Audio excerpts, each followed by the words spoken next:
We're back with Confessions of a Recruiter and we're joined by Ena Colo. Walked out halfway through. I was like, this is not for me. And they called me back going, I think you'd be great as a recruiter. I resigned. Our CEO at the time ripped up my resignation letter in his best French accent. And no, you will go to Melbourne. You need to get your together and you will love it. That desk got to 986,000. It was hectic. When I deal with candidates, the most important thing, I'm here to build a relationship with you. Whether it's a client or a candidate, you need to make sure that they see a person. What is their why? Yeah, no, I love that.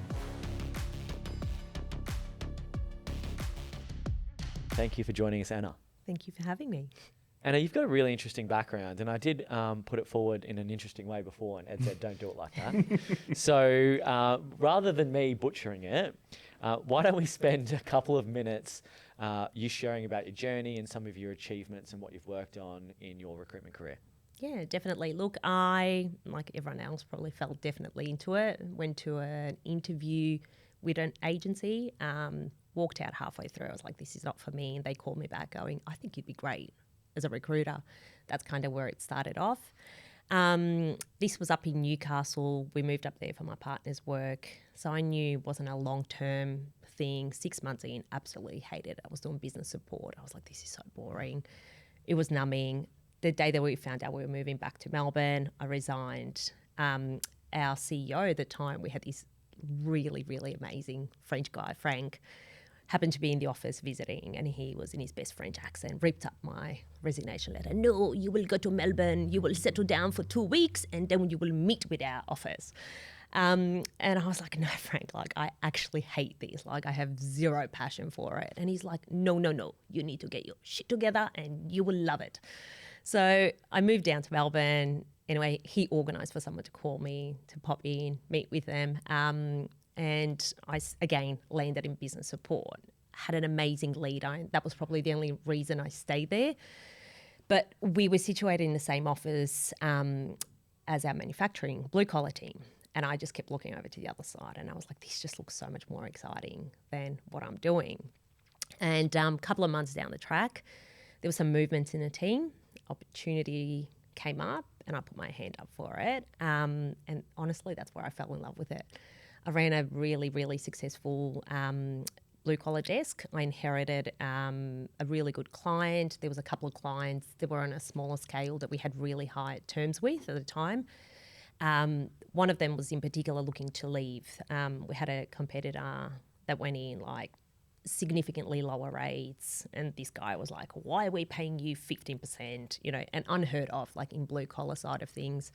I think we had about 15 temps there, and I was like, mate, let me give you the love that you need and you'll know why we, charging what we're charging.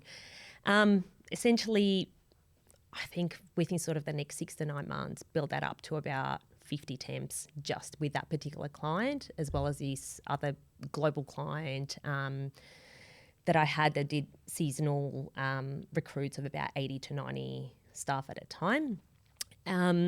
What happened at the time was my partner got a business opportunity for us to move to Japan. So that desk got to 986,000 billing a year, which was unheard of.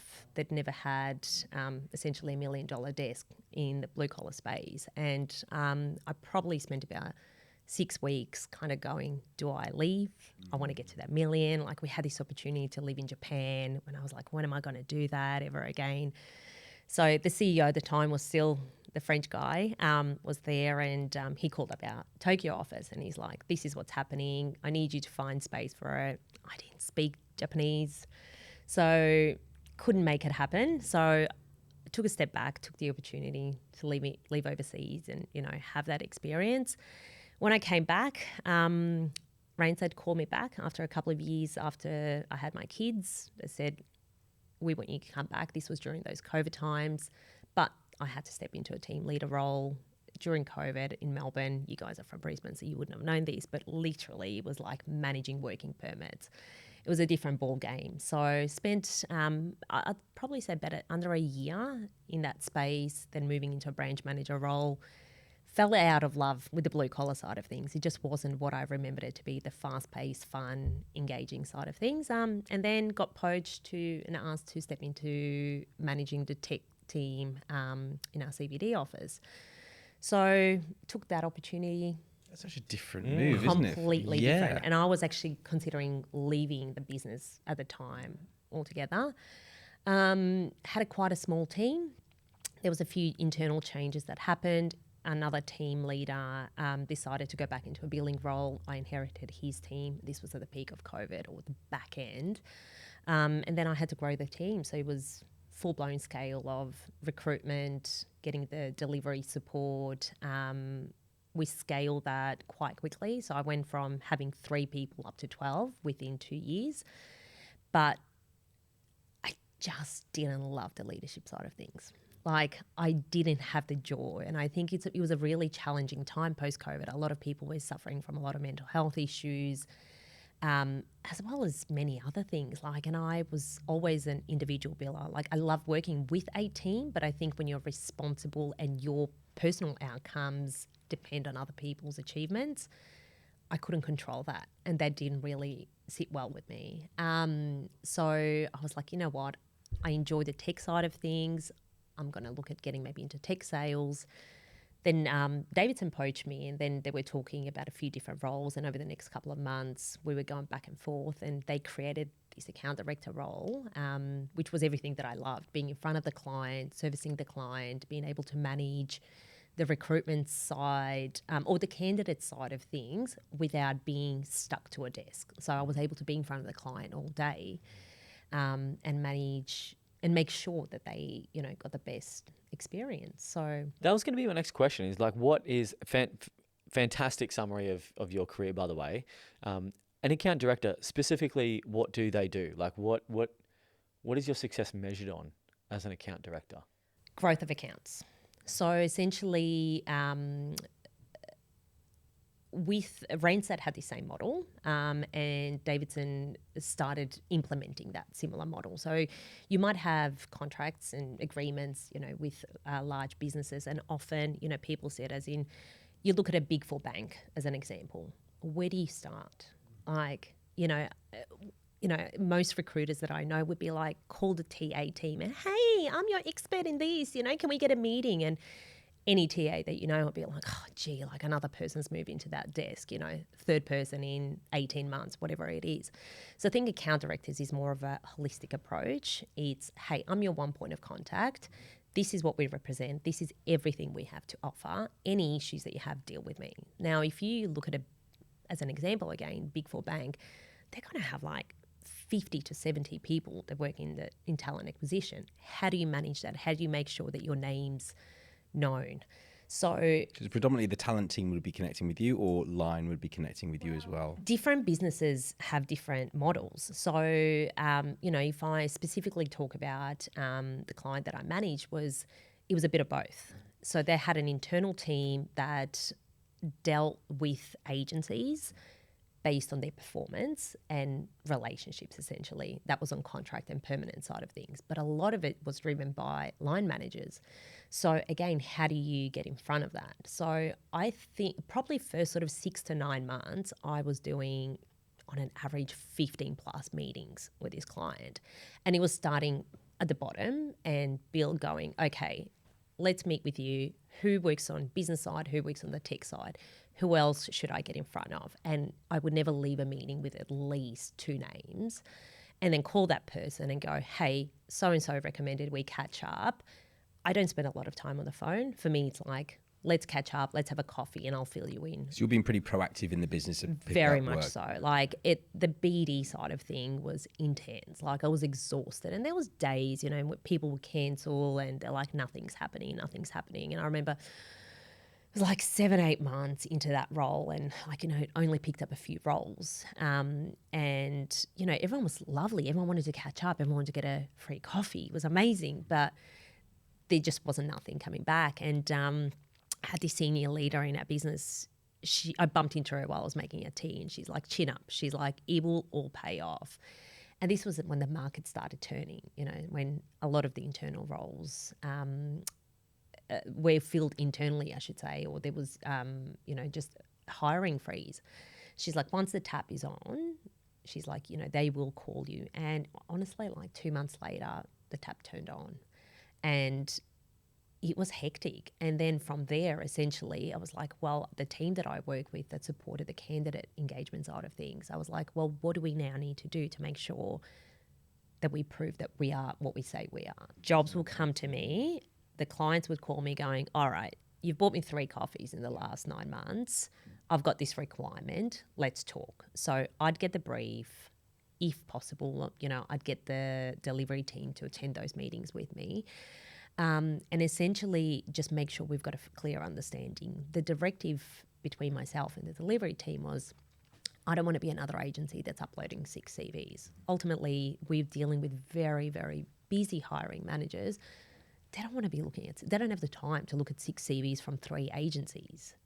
What we want to do is give them 2 of the best, where they're literally going to call us and go, I can't pick. Who do you recommend?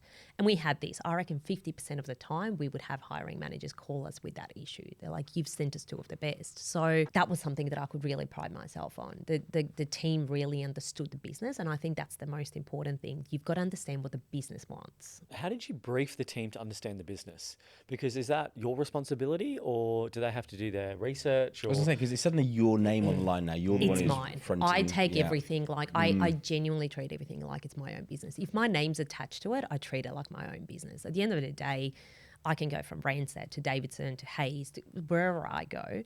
They're not going to go, Hayes gave me shit CVs. They're going to be like, Ena gave me shit CVs. So if I go from one agency to another, why are they going to use me? It's not like my shitty style of working stayed with one agency. It's going to be my name. So ultimately, a lot of my business and my growth came organically. I'd be like, hey, so-and-so recommended that I reach out to you. I know the candidates that you've placed in their team, they're amazing. I've got this opportunity that's coming up. But it was a lot more, I guess, going back to the account directors, what they do, it's being more proactive. It's not reactive. I've got a requirement. This is what I need. It's about sitting down with them and going, hey, this is more of a consultative approach. What do your next 6-12 months look like? What's the road ahead? What do you need to deliver? What are the challenges that you're facing? What's keeping you up at night at the moment? Resourcing wise, what does that look like? Is it split? Is it recruitment? Is it consulting? Is it offshore? Is it, you've really got to understand. It's that enterprise lens you're bringing to it. Everything. So that's probably where I would say the conversations for me changed a lot. I also worked quite closely with a colleague that sat on the consulting side of the business, and I learnt a lot from him, because the conversations when you're dealing in the consulting arm, not the recruitment arm, are a lot more long-term around the requirements and the outcomes, rather than job, fill, which was, where I came from, being at Randstad. So, reflecting on that 2-year period, I think that probably was what paid off a lot better.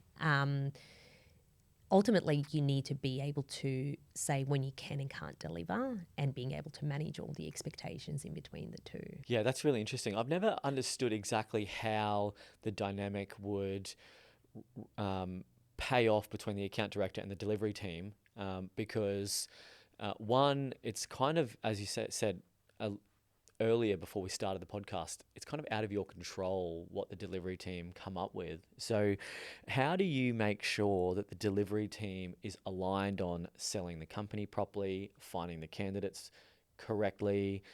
What level of influence do you have at that level? Super high. There was 2 people that I work with at Davidson, and they were amazing. Funnily enough, they both were quite early on in their recruitment careers, and I can't take the credit for them being trained up on their specializations. They had a leader that did that, and she did an amazing job.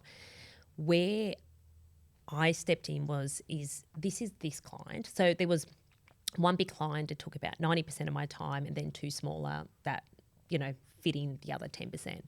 So let's focus on this 90%. This is what they want. Every time a candidate comes up, there was probably 3 to 4 things that this particular client wanted. And it was ideally they'd worked in that space before, or as in the industry. So they just knew that we're a bank. If they worked at this particular bank, they're going to want it. And if they actually considering coming back here, they know what they're in for. Like, it's if you worked at ANZ and you worked at CBA, it's very, very different. Just because you worked at ANZ doesn't mean that you're going to survive at CBA or go to Macquarie and you'll completely fail. It's a different approach. So these guys, I used to spend a lot of time with them at the start, and it was fine-tuning. So it was reflecting on what worked, what didn't, what knowledge they needed. Also understanding long-term what their ambition was. So a lot of them actually wanted to step into an account management or a 360 type of role. So part of their development plan was you need to get in front more clients, so not just managing the candidate side as you grow. So it would be me also bringing him to a lot of meetings, not necessarily always the first meeting because meeting a client, because that can be a bit of a overkill. But if I've met with someone, that I regularly catch up every 3 or 6 months, I'd bring them along. And I'd be like, you know what? Why don't you tell this delivery consultant from your perspective what works and what doesn't? So there was a number of, for example, business analyst managers that had 30, 40 business analysts that they were managing. What do you look for? What's your style of interview? What do you like to see on a CV? What don't you? We actually want to help you get ahead. We want to save you time. And when people see that you're actually trying to help them rather than just shove CVs down their throat, they want to work with you and they want to talk. So I'd say to the guys, listen. This is your opportunity to listen and be really curious. There's no time limit. Ask as many questions as you need. You need to walk away and go, I know exactly what this client wants. You might be speaking to a candidate for a different role and go, oh my God, so-and-so would love this candidate, right?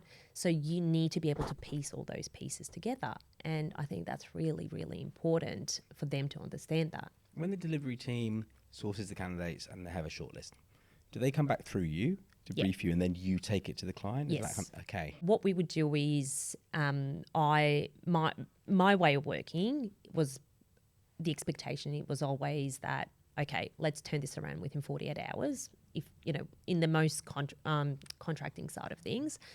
But let's catch up. Give me an update at the end of the day. I don't care if it's a text, if it's a Teams message, call, whatever you want. Let me know how you went. Because if you had no time to find the right candidates or you had no success finding the right candidates, what do we need to do tomorrow to make sure we can meet that 48-hour deadline? And I think if I reflect back on early days, there was some consultants that I worked with where things didn't go right, where there was frustrations on both sides. It always fell through just on that communication piece. I forgot to call you, I had to rush off, or I got distracted, or whatever it was. Because then you get back to the next day and we're like, we've got to submit CVs today by 5 o'clock. What have you got for me? Nothing. Oh, I've reached out to this many people. How many have you called? Nothing. And then the follow-ups, there was nothing to, grab and roll with on the day. So yeah, I think you really have to, like your team, like even though I wasn't leading that team, like I wasn't their manager, I think just really understanding what the expectation is and where you're working and making sure that you give clear feedback when things don't work. So there was, early days, there was a lot of feedback. Like I'm very, very particular about the way the CVs look when they get submitted. Spelling mistakes, formatting, mate. It's not aligned perfectly. Shits me. Absolutely shits me. So I'd go back and I'd be like, okay, you've put in this day rate. They're expecting $1,000. Is that inclusive or excluding super? I can't remember. Well, you better fix that because that's going to be a significant, difference when we put it to the client. Because if they're budgeting for someone that's on $1,000 a day, inclusive of super, but then it's not, that's going to be thousands of dollars over a 12-month contract. So you have to bring that up to their attention straight away. And I think it's important that you have those conversations. But equally, I'd pass that feedback on to their leader. It's like, hey, they've done X, Y, and Z really good. This is sort of where I need them to lift their game. And then they would work with them as well. So it takes a village. Interesting. Genuinely does. Like you can't do it on their own. Because I had one guy, he was an absolute champion. If I started my own agency tomorrow, I said to him, like, you'd be the first person. Like, he's got the best work ethic. However, he was so keen to deliver that he always used to miss on those small details that really mattered. And I used to talk to him and give him feedback. And it got to the point I was like, mate, like, You need to do better. And he's like, sorry, mate, sorry. Like, he took it took the feedback really well, but the mistakes kept getting repeated. Again, spoke to his manager, said, I need you to work with him. He's amazing. It's just those one percenters, because he's so keen to keep going and, going and deliver. Candidate quality, amazing. Attention to detail, I said, we need to work on that. What about like employer branding? And to give some context on that, like how often are you having to reposition one of your clients because they've got a bad or poor reputation with candidates? Your delivery team is going, hey, look, people just don't want to work for these people because of X, Y, Z reasons. They've got a friend that worked there, whatever. Like, how often are you kind of strategically trying to reposition your clients to sell the candidates and get the candidates more interested in going forward for a role? We actually had that back end of COVID. There was a client that we work with at Randstad, and they went through a period of time where they had a really bad reputation. So we had to do a lot of this. And the candidate, as soon as you call them, every candidate would be like, nah, don't want a bar of it. They had a really bad reputation. They used to do panel interviews, and there'd be 3 people online, and they'd all have their cameras off. They'd never get back to candidate, or they'd never get back to agencies with feedback. They were paying slightly below market rate. There was a level of arrogance from their end. So every time we'd engage with them and give them feedback, they're like, well, we're a very well-known brand. People would want to work with us. And we just couldn't place candidates there simply for that exact reason. They just kept ruining and tarnishing their own brand by simple things. So when we would talk to a really suitable candidate for the role, I said to the guys, you need to be upfront and honest. That if you're getting this feedback, automatically going, nah, I don't want to work with them, I've heard X, Y, and Z, you need to address that before they give you an opportunity. You need to say, look, I'm conscious they've currently got a bit of a bad reputation. I want to manage the expectation. They're not going to be able to give us feedback within a week, potentially after your interview. Why that is, because the way the process works is it's got to go through talent, then it's going to go through to a hiring manager.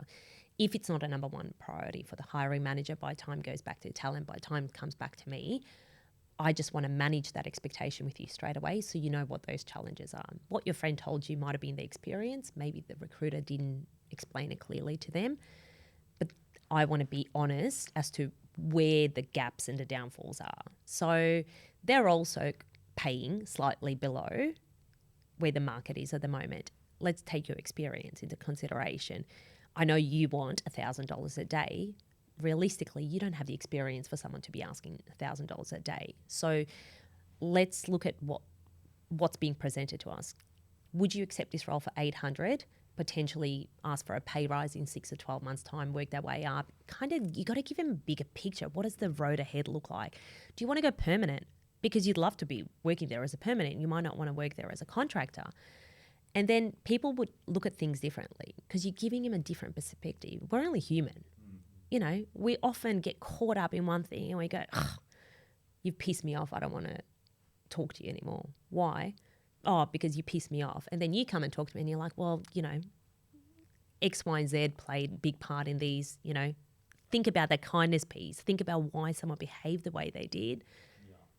And then you pull back, you look at things differently and you go, you know what, actually you are right. Let's consider it. Yeah, and then there's only so much you can do. But I think really you have to manage the expectation. Like I think from start to finish, you need to tell people what they can expect, particularly if you know that a client that you're working with has got a shocking feedback process, which a lot of the time they do, because depending on how many layers of people are involved, if there is internal talent, then if it is a hotline manager and if it is, a senior manager's got to get that approval, it's going to take weeks. Manage that. How do you kind of influence the client to do better?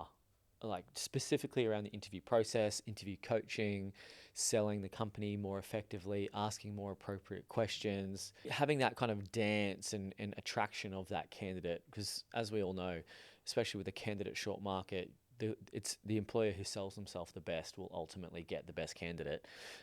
So how do you go about like the coaching and advisory standpoint for the hiring manager on how to interview better, how to prep? Do you like prep the client before the interview so they can ask better questions?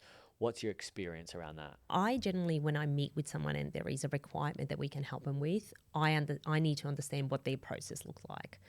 Someone likes to do meetings straight away. Someone will take a bit longer. You need to know what the expectation is in their timelines. So you also need to be realistic with them, what the market looks like. A lot of the times you're working with hiring managers that have been in the industry for a really long time. So, I've been here for 15 years. They've got no idea how shit the market is. No idea how hard it is to get a job. No idea how easy it is to get pissed off when you've submitted 50 applications and no one has come back to you. So for me, it's reversing the conversation that I have with the candidates. I talk to the client. So regardless of what that opportunity looks like is, okay, so once we find you the right candidate, what do the next steps look like from you? What does your interview process look like? Who's going to be in that interview with the candidate? Availability. Can we put in a couple of placeholders in your calendar next week, and then I'll try and get some interview slots in there? Can we potentially put in a couple of interview slots for the week after if you're wanting to do a second round interview? And just explaining to that employer branding piece, it's about this will make you stand out by a mile in comparison to another employer that's not doing any of these. Because then when I'm talking to the candidate, I can automatically say we've got time slots locked in for interviews, so we can tell them straight away that, hey, we can expect to lock an interview next week if you are a preferred candidate. Sorry to interrupt. How much can you push back on the client side? Being an account director in one of the banks, as an example, because that you've got to keep them happy in many ways. How much can you push the boundaries of you need to fix your process? I'll do this, but you need to change this. Hiring managers, it depends on your relationship with them. I'm very authentic and I'm very honest. Sometimes it's a strength and sometimes it's a weakness of mine. I think you need to build that trust and relationship with the hiring manager. Like, even if I've met you for the first time, I'm going to be brutally honest about the reality of things. And it's not Ena's reality. It's just that, hey, this is what's going on in the market. You're having these challenges because of X, Y, and Z. Now, if we want to fix that, this is what we need to do. Are you on board or not? Now, in 99% of the situations, the client will be like, yeah, okay. Now, also, if I know that I've got a painful client that I've got a relationship with, I'll be like, mate, like, you need to do better, okay? Because you're going to lose out this candidate for whatever that reason is. So it comes down to the level of relationships that you have with people, and I think that's where it's really important to build a relationship first. I think the toughest ones that I've had is where an internal talent acquisition team will come and go, I've got a role for so-and-so, and you can't even get in touch with that hiring manager. And I've had some atrocious experiences where we had, really urgent roles that needed to be filled. And then 4 weeks later, we didn't even get feedback on CVs that we submitted. And you have got no control. So the only thing in those situations is that communication piece with the candidate is, you need to tell them, unfortunately, I just need to be very honest with you. This has come to us via a CRM or via an internal talent team. We don't have access to the hiring manager. So I just want to be upfront and honest with you. We are trying to put CVs forward, but I can't give you the exact deadlines or timeframes, what that's going to look like. What I can do is get in touch with you once a week and let you know if I've got any updates. If you don't hear from me, it's not because I've forgotten about you. It's genuinely because I have nothing to give to you. And I think if someone said that to me, I would appreciate that honesty. I'd appreciate it, but I think I'd be irritated. 100%. But that's what I can control. So that whole piece of focus on what you can control and don't put too much attention on what you can't, but be honest about it. How do you create urgency with the client? You need to understand how urgent it is for them.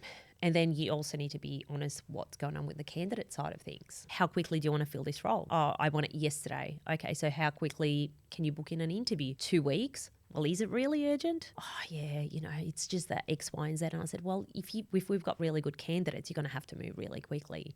It goes back to that piece, managing the client again, putting in those placeholders in their calendar. If you want the good candidate that's interviewing elsewhere, you need to move really fast. You need to give me feedback very quickly. I'm going to call you at the end of the day. Once you've interviewed them, I need to be able to pass that feedback on. You've got to stay on top of them. That's probably the harder part, managing the client Well, I shouldn't say it's harder part. I think it's equally hard managing the candidate and the client. Because I think a lot of recruiters that what I've seen is they put so much focus on pleasing the client. Yeah, I was going to say the same thing. Yeah. It's not always about pleasing. People pleasers don't get far in life. You've got to be able to manage and understand what they want and what they don't want. Do the same on the candidate side of thing, and then you've got to pair the two up. What if, with a click of a finger, you could start your own recruitment agency? Well, now you can. With X-Recruiter, launching your own agency has never been easier. In less than 3 weeks, you could be taking home 85% more of your billings with everything handled for you. You recruit, we take care of the rest. Click the link in the description to see if you are ready to take that next step.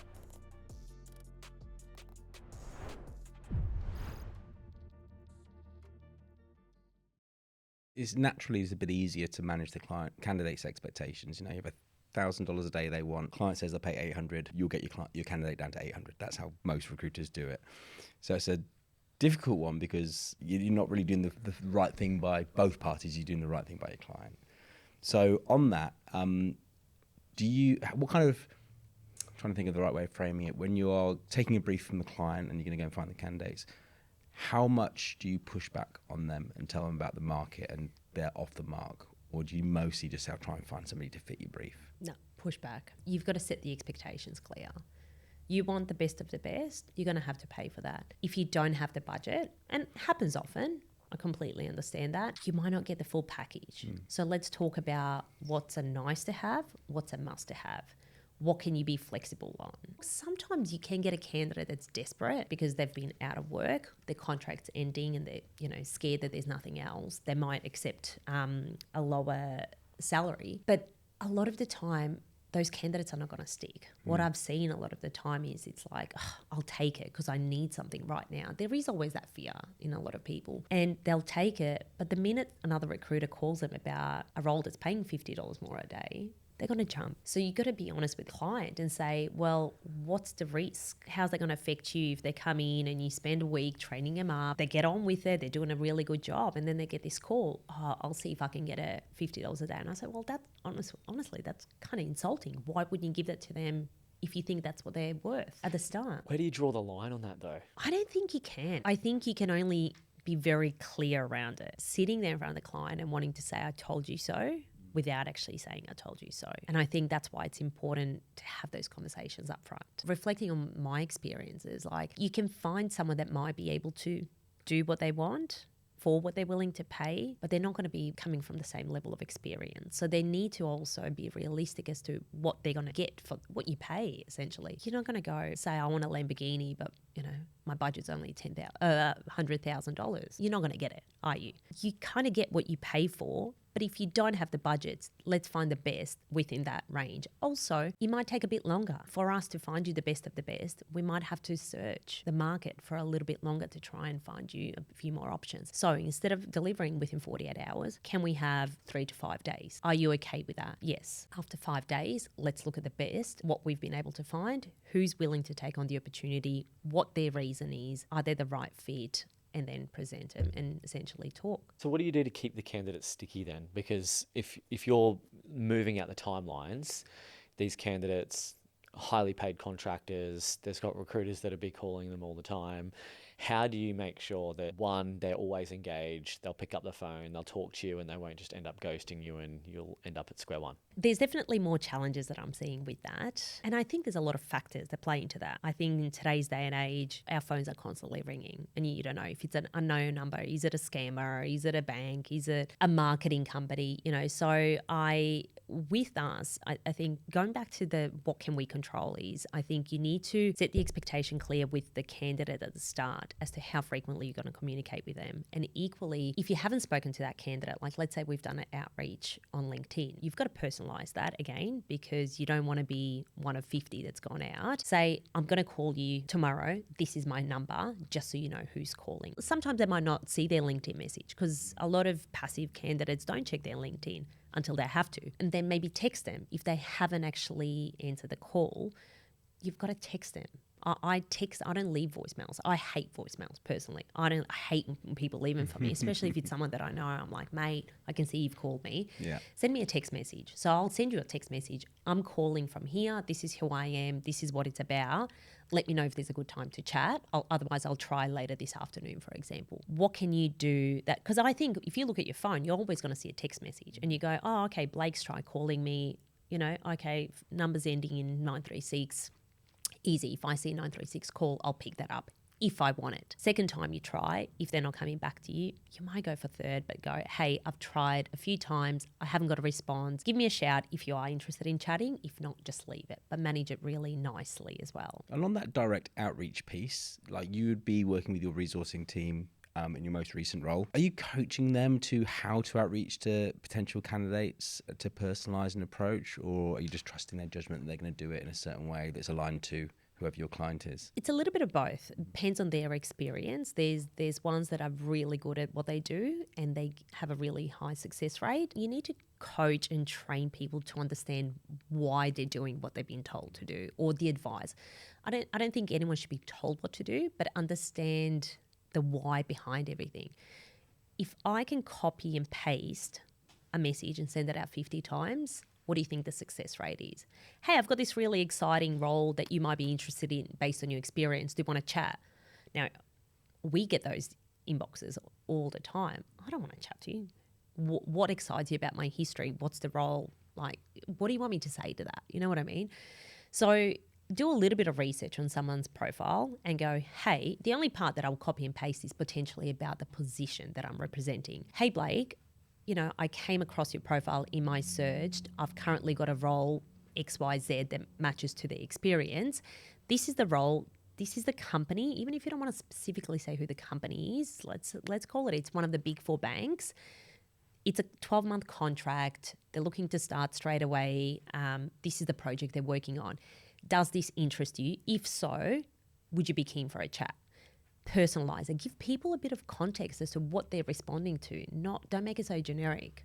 I think that's the only way you can do it. I think you make a great point about personalising it so that you read their profile. Like we used to have to do this all the time in my previous role, and you'd have to spend some time going through social media, seeing what things they'd liked on LinkedIn and saying, I love how you've responded to it. You'd have to personalise it to that level so you get a response. That first bit, you have to. I can see this is what you've done. I've got a role that aligns with this, because there's been times when people come back and go, actually, I got stuck doing that from one role into another. I hate it. I don't want to do it. I had a really niche requirement that came up. I think it was probably about a bit over 12 months ago. And we did a Seek search, and there was like 30 people in all of Australia that had this specific experience. And the hiring manager was like, she was a machine, like million miles an hour. And she's like, all right, I need a type A personality. They must have these. They need to have X, Y, Z, blah, blah, blah, blah, blah. And, you know, so we okay. I'm like, didn't know enough about it. I was like, help me understand what exactly do you do? Because, you know, I'm thinking automatically, is there someone that could step into that role if, you know, they had a particular type of experience? How did you get there? What do you do? What's a must have, and what's a nice to have? And, you know, she was just, the biggest thing, funnily enough, was that she was so set on this type A personality. This niche experience was almost secondary to it. And that coaching piece came in where we actually found someone that had the type A personality, that had this niche experience. And this candidate walked away from it and she's like, gee, I could never work with her. Like, she's like, she would be like the worst nightmare to work with. And this is probably the only time where I had a role open, and it was a contract role that was very urgent for like 4.5 months, simply because this hiring manager just wouldn't take any feedback from us around that type A personality. So it was going back and going, hey, I've actually got someone that fits everything else, but they're just really chilled, laid back, etc. I said, no, I don't want him. And she was like, I want you to, top 3 things have to align. And we kept going back and forth, and that people would interview with her, and I'm like, no, she's just not the right leader that I want. I had 2 of my delivery consultants work on this role, and I think we were all pulling our hair out because we could only do so much. We gave this feedback, but I don't know if you've ever been in that situation where you feel like it doesn't matter what you say, how you say it, how many times you reframe it. You bounce things off other people, other senior people, and you go, I've tried this is what I've tried and nothing's working. Challenge my thinking, wouldn't stick. It got to the point where she's like, I'm under so much pressure to deliver this project. And if we don't, it was going to cost them millions of dollars. ASIC was coming in and, there was penalties for not delivering. And I said, you know what? Can I be very honest with you? And she's like, yeah, definitely. And I said, okay, these are some of the challenges we've got. I said, can you trust me? Please trust me. I've got 2 amazing candidates that I want you to meet. They're nothing what you've asked for, but I just want you to meet with them. They kind of meet about 70% of what you want. They can definitely do the job. Bit reluctant. And I said, what you want doesn't exist, so let's just try something else. She met with them, and when I took her out for Christmas lunch with her head of department and his manager as well. And she was actually talking about these 2. She ended up hiring in both of them. And she was like, I would have never in my wildest dreams hired those 2 guys by their CVs, by their experience, by initially their personalities. She's like, she convinced me. She's like, they calm me. She's like, I'm constantly wired. I'm at 150%. She tells everyone, talks about her ADHD. She's like, but these 2 guys have been the best thing for me personally, for our project, for our team. She's like, I will do whatever it takes. I will get increases. I will fight to keep them, even if the budgets are getting slashed. And I think, that kind of tells you sometimes that we do have that power. It just might take a little bit longer. Yeah, it sounds like you've moved into that trusted advisor type of relationship to be able to get a better outcome. Definitely. And I think I like to think that I have that opportunity a lot sooner, but you will face challenging personalities, and I think that, when people talk about the out-of-body experience that you have, these moments, I think as I've gotten older that I'm like, okay, this is that moment. I've used all the tools in my kit that I've been provided with to manage a situation, and I can't, because I can't control someone else's personality or their ways of thinking. How did you manage your candidates in that situation? Because obviously it sounds like she just did what she did before. Some candidates have said, I couldn't work for that. How did you manage your candidates to be prepared for that? Honesty. Yeah. Honesty. Honestly, the 2 guys that we ended up placing in that team, we were so honest about them. And I said, you don't have what she wants. I said, I need to be very honest with you.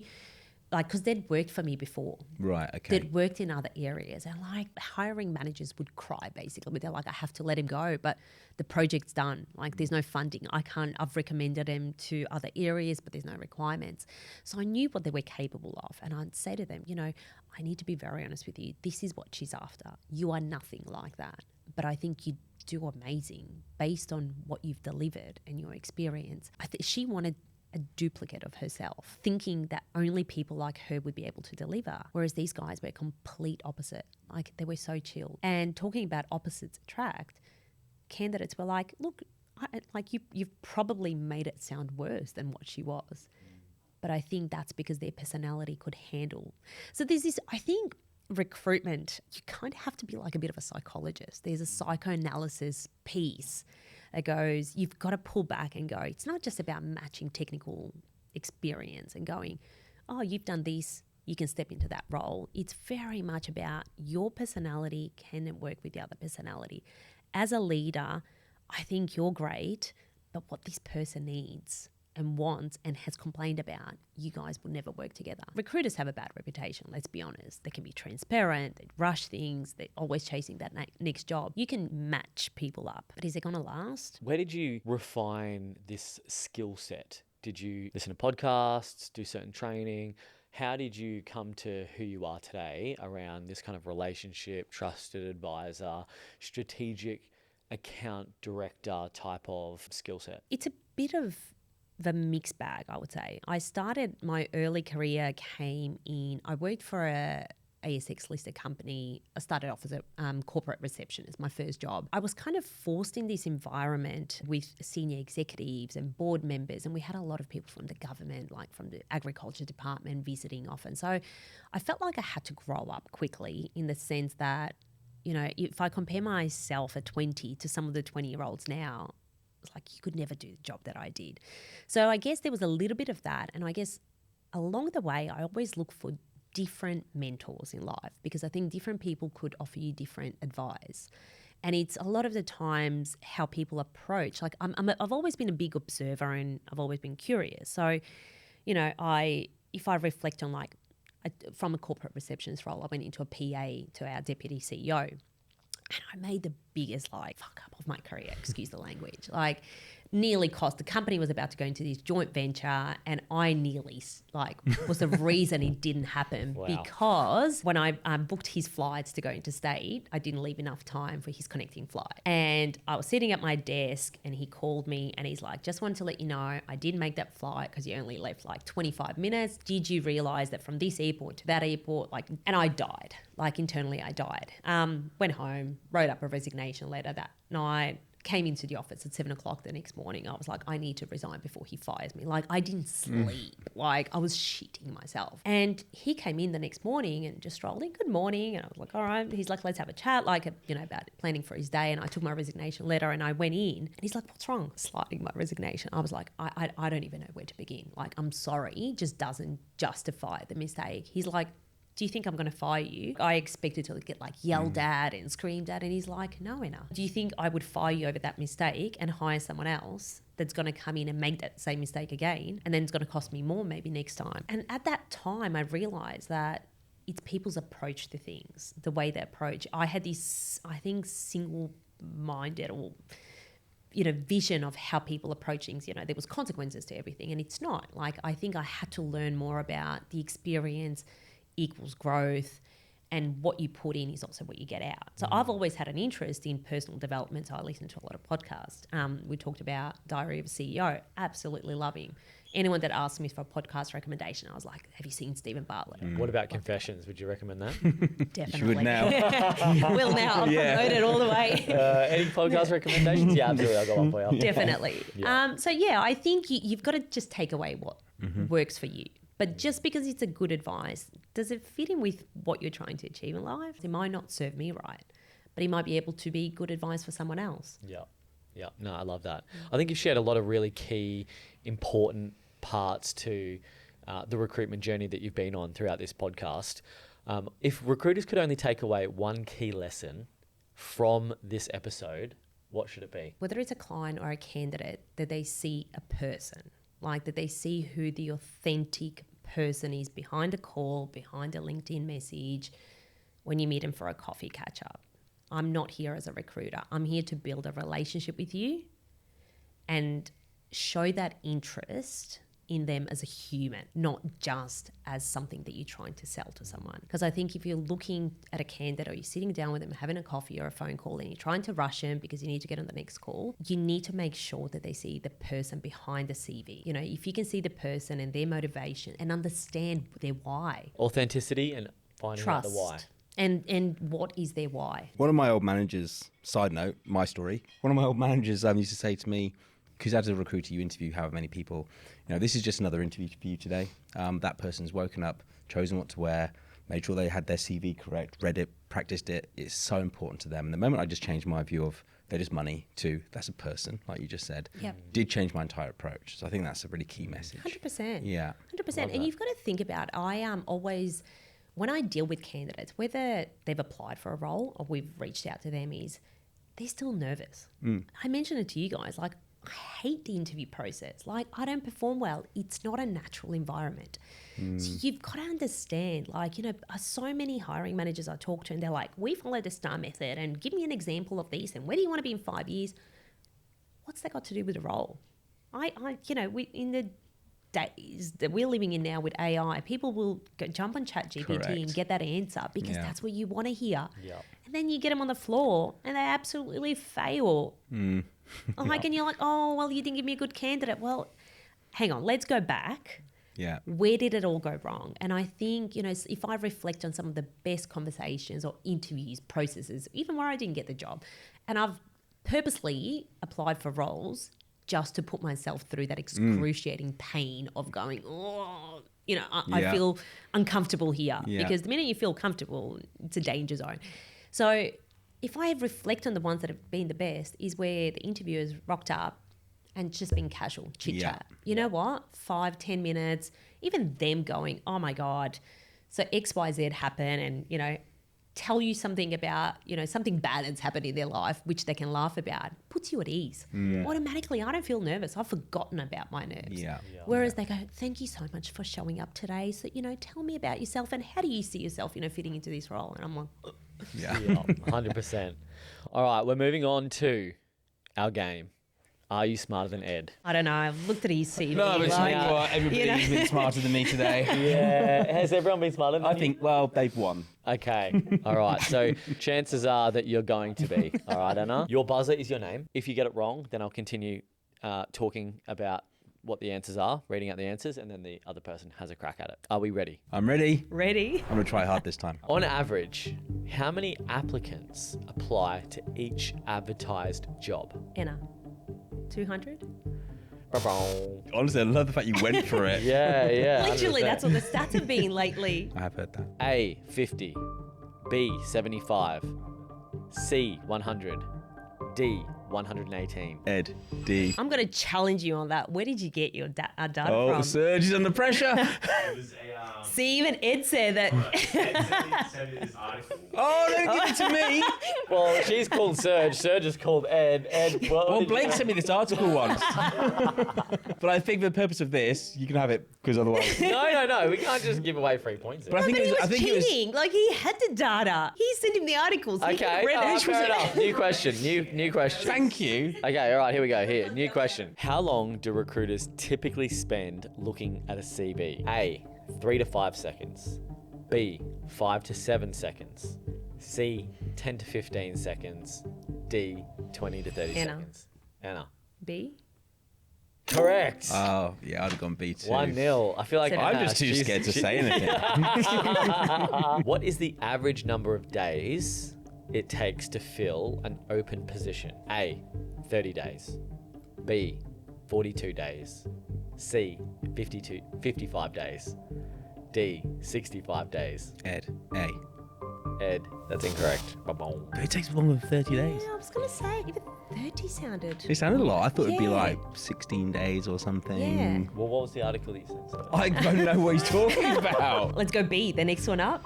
Winner! Oh! Oh, Second wow. chances, hey? Yeah, you know what? So that's 2-0. This is going to be a really interesting one. Whoever's got quick on the buzzer will get this. What's the average notice period for white collar professionals in Australia? Ed, 4 weeks. Yes. Okay. Quick on the buzzer, I knew it. Which recruitment agency uses the slogan "Powering People"? Ed, Ed. Hayes. Ba-boom. Is it Manpower? Oh, it would be. Yes. Oh. Well played, well played. You won. You won. And it's smarter than And I think that is the right outcome today. Yeah. Good Are you job, just Anna. giving For up? everyone's well-being. He's been rattled by your energy. That was terrifying. Well, Anna, thank you for joining us on Confessions. Thank you. Thank you for having me. It's been a pleasure.